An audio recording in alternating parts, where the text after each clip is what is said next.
মেসির সাথে বেয়াদবি করলেন রদ্রিগো। যে মেসিকে স্বয়ং নেইমার সমীহ করেন, প্লে বলেন সময়ের অন্যতম সেরা, সেই মেসিকে উদ্দেশ্য করে স্লেজিং করলেন রিয়াল মাদ্রিদ তারকা রদ্রিগো। কথায় আছে, যে জাতি যত বেশি নমনীয় সে জাতি ততটাই সমৃদ্ধ। ব্রাজিলের সাথে উদাহরণটা কি ঠিকঠাক ভাবে যায়? লিওনেল মেসি বিশ্বসেরা ফুটবলার, ইতিহাস তাকে শ্রদ্ধা বলে সম্মান করেন, কিন্তু ব্রাজিলের তারকা ফুটবলার রদ্রিগো তা ভুলে গেলেন বেমালুন। মেসিকে কাপুরুষ ডাকা, ভয় পেয়েছে কিনা এমন প্রশ্ন করে বসেন, অথচ তার দলের সবচেয়ে বড় তারকা নেইমার জুনিয়র মেসিকে সম্মান দিয়ে কথা বলেন। নেইমারের আগের যুগের খেলোয়াড় রোনালদিনিও থেকে শুরু করে পেলেরা পর্যন্ত মেসিকে সেরা বলতে বাধ্য হতো। সেখানে রিয়াল মাদ্রিদে খেলা রদ্রিগো নিজেকে অনেকটা গায়ে মানে না, আপনি মোড়ল টাইপ চিন্তা ভাবনা পুষে থাকেন।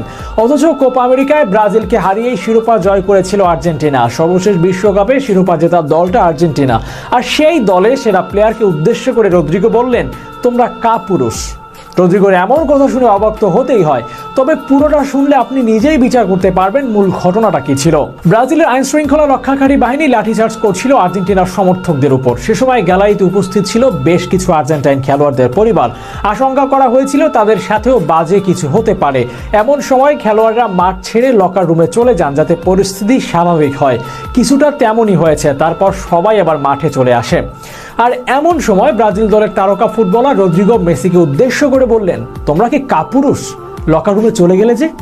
এমন অবান্তর প্রশ্ন শুনে মেসি নিজেও অবাক হয়ে যান। জবাবে 5 বারের বিশ্ব চ্যাম্পিয়নদের মনে করিয়ে দেন, আমরা কাপুরুষ না, আমরা বিশ্ব চ্যাম্পিয়ন।